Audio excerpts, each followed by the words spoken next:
یا وسعت افلاک میں تکبیر مسلسل، یا خاک کے آغوش میں تسبیح و مناجات۔ علامہ اقبال یہاں دو متضاد طرز زندگی کو بیان کر رہے ہیں۔ پہلے مصرعے میں یعنی یا تو انسان کو چاہیے کہ وہ کائنات کی وسعتوں میں، آسمان کی بلندیوں میں مسلسل تکبیر بلند کرے، اپنی قوت، عمل اور جستجو کے ذریعے دنیا میں اثر و رسوخ قائم کرے، بلند حوصلے سے اور جرأت سے کام لے اور ایک متحرک اچھی زندگی گزارے۔ دوسرے مصرعے میں یا پھر وہ مٹی کی آغوش میں یعنی زمین پر ایک محدود اور جامد زندگی میں تسبیح و مناجات کرتا رہے، صرف ذکر و عبادات میں مگن رہے اور عملی زندگی سے کنارہ کش ہو کر ایک غیر متحرک وجود اختیار کر لے۔ اقبال دراصل یہ پیغام دے رہے ہیں کہ ایک بلند مرتبہ اور خوددار انسان کی زندگی یا تو عمل، جستجو اور فتوحات سے بھرپور ہونی چاہیے، یا پھر وہ محض خاموش، بے عمل اور مصلحت پسند زندگی گزارے گا۔ اقبال پہلے طرز زندگی کو ترجیح دیتے ہیں جو کہ پہلے مصرعے میں کہا ہے، اور انسان کو ایک سرگرم اور متحرک کردار اپنانے کی تلقین کرتے ہیں تاکہ کائنات میں وہ اپنا اثر و رسوخ جما سکے۔ یہ شعر ان کے پیغام خود ہی کا عکاس ہے، جس میں وہ ملت کے لوگوں کو سستی و کاہلی چھوڑ کر جرأت و عمل کی راہ اختیار کرنے کا درس دیتے ہیں۔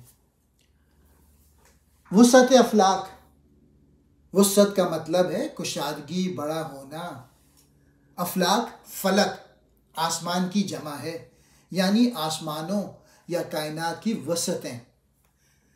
مجموعی طور پہ وسعت افلاک سے مراد کائنات کی بے پناہ وسعتیں یا آسمانوں کی لامحدود کھلی فضائیں ہیں۔ تکبیر مسلسل، تکبیر کا مطلب ہے اللہ کی بڑائی بیان کرنا، یعنی اللہ اکبر کہنا۔ مسلسل کا مطلب ہے لگاتار، بغیر رکے۔ تکبیر مسلسل یعنی مسلسل اللہ کی بڑائی اور جلال کا اعلان کرنا، جو یہاں علامتی طور پہ عظیم مقاصد کے لیے بلند حوصلہ اور مسلسل جستجو کا استعارہ ہے۔ خاک کہتے ہیں مٹی کو۔ زمین، یہاں خاک سے مراد زمینی زندگی یا ایک محدود اور پست طرز حیات ہے۔ آغوش، گود یعنی کسی چیز کا احاطہ یا دائرہ۔ خاک کے آغوش کا مطلب ہے زمین کی گود میں، یعنی ایک محدود اور خاموش زندگی گزارنا۔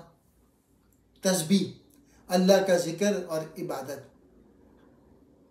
مناجات، دعا، اللہ سے راز و نیاز اور خشوع و خضوع کے ساتھ گفتگو کرنا۔ یہ شعر عمل اور سکون، جستجو اور قناعت، طاقت اور عاجزی، دو مختلف طرز زندگی کا موازنہ کرتا ہے۔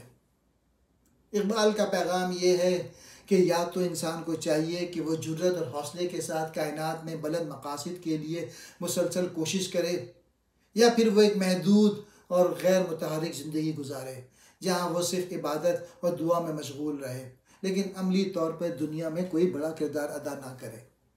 اقبال کا رجحان پہلے طرز زندگی کی طرف ہے، جہاں وہ ملت کے لوگوں کو عمل، جستجو اور قوت ارادی کے ساتھ دنیا میں اپنا مقام بنانے کی تلقین کرتے ہیں۔